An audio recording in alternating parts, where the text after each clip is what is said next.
चलिए, today's we have to explain an activity related to rational number. Question is to understand multiplication of proper fraction by a proper fraction by cutting and pasting method. क्या है कि आपको multiply करनी है proper fraction की proper fraction से, वो भी किसके through? Cutting and pasting method से. लाइक एस क्वेश्चन है आपके पास 2/3 बाय 3/4. अब आपको ये सॉल्व करना है और वो भी किस मेथड से? कटिंग एंड पेस्टिंग मेथड से.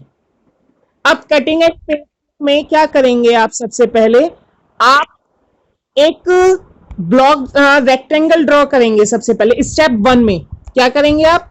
एक रेक्टेंगल ड्रॉ किया. अब रेक्टेंगल ड्रॉ करने के बाद आप ये देखो, यहां फर्स्ट फ्रैक्शन में डिनोमिनेटर क्या है? 3. तो आप क्या करेंगे? 3 कॉलम बनाएंगे. सबसे पहले 1 एंड 2 एंड 3. अब देखो कितने कॉलम हो गए आपके पास? 1 2 एंड 3. 3 column done. यस. अब आप ये देखिए नेक्स्ट फ्रैक्शन का डिनोमिनेटर क्या है? 4. तो अब आप क्या करेंगे? 4 कॉलम ड्रॉ करेंगे. स्टेप 2 में क्या करेंगे? यस. और कितने कॉलम ड्रॉ करेंगे? 4 कॉलम. जितने भी डिनोमिनेटर्स होते हैं उतने कॉलम ड्रॉ करेंगे. That is 4. तो 1 2 3 एंड देन 4. अब ध्यान से देखो, आपके पास सबसे पहले हमने क्या करा?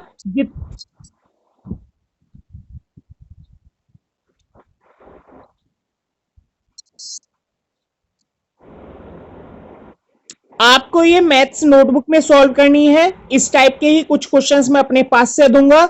इसी मेथड से आपको सॉल्व करनी है कटिंग एंड पेस्टिंग के. बेटा एक्टिविटीज क्या कभी एग्जाम्स में आती हैं? फिर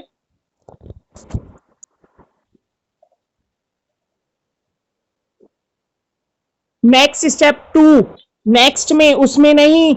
ये स्टेप 1 में आपको सॉल्व करना है, स्टेप 2 में आपको ये करना है. Yes yes.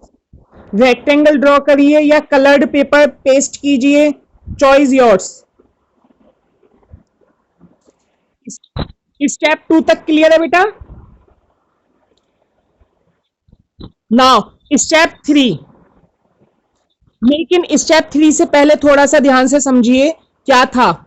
अब यहां पर हमारे पास ध्यान से देखो, मैंने एक एरो बनाया है स्टेप 2 में. तो पहले हमें यह देखना होता है कि ये जो मैंने शेडिंग किया है ये एक्चुअल में कितना पोर्शन है. तो ये कैलकुलेट कैसे करेंगे? हमने शेड 1 में किया तो 1 अपॉन टोटल कितने ब्लॉक बन रहे हैं काउंट कीजिए.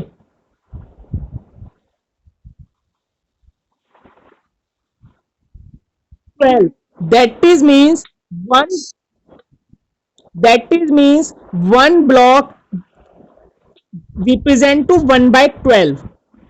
ओके. नेक्स्ट स्टेप 3 में आपने सेम वही पैटर्न करा, ब्लॉक तक पहुंचे. अब उसके बाद हमें क्या करना होगा? पहले मैं यहां क्वेश्चन लिख देता हूं. क्वेश्चन क्या था आपका? 2/3 3/4. 2/3 मल्टीप्लाई 3/4. अब यहां देखो, आपके पास फर्स्ट कॉलम में न्यूमरेटर क्या है? तो आपने 3 क्या ड्रॉ किए थे? कॉलम या रो? रो. रो. तो 2 रो में शेडिंग करेंगे. 1 रो एंड 2 रो. 1 रो और 2 रो में क्या कर दिया हमने? शेडिंग. Like as this. हो गई बेटा शेडिंग. अब आते हैं नेक्स्ट स्टेप पर. स्टेप 4 में देखिए, अभी एक मिनट, क्या करा? सेम हमने यही था. अभी जो क्वेश्चन था, क्वेश्चन क्या था आपका? टू, एक मिनट, 2/3 बाय 3/4, ये था ना question का? ये आपने क्या देखा था? रो। और इसे क्या देखा था आपने? कॉलम। जब आप 3 रो लिए थे तो 2 रोज में शेडिंग कर दी आपने, यस या नो?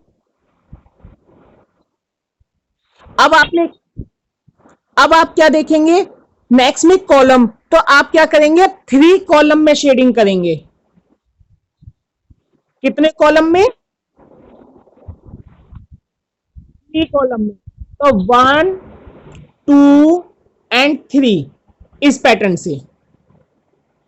आगे नहीं करेंगे क्योंकि कॉमन है ना, सिर्फ उस पे करेंगे हम, जो कॉमन आ रहा था। देखो इस पैटर्न से मैंने जो यहां पर पर्पल कलर कर दिया है, अब आपका पर्पल कलर हो गया। तो अब ध्यान से देखो, पर्पल कलर कितने ब्लॉक में है? 6। और टोटल कितने ब्लॉक में है? 12। तो आंसर हुआ आपका 6/12। तो आंसर क्या हुआ आपका? 6/12। तो नीचे देखो मैंने क्या लिखा है? सो 2/3 मल्टीप्लाई 3/4 इज इक्वल टू 6/12। अब ये देखो 6 और 12 क्लॉप्स हो रहे हैं, 6 1 जा 6 और 6 12। तो आंसर क्या हो गया आपका? 1/2। 1/2 बेस। इस पैटर्न से आपको ये एक्टिविटीज करनी है, और इस एक्टिविटीज के मैंने आगे यहाँ पर 3 क्वेश्चंस दिए, तो इन 3 क्वेश्चंस को एक्टिविटी के मेथड से सॉल्व करेंगे और उनकी पिक बना करके मुझे सेंड करेंगे।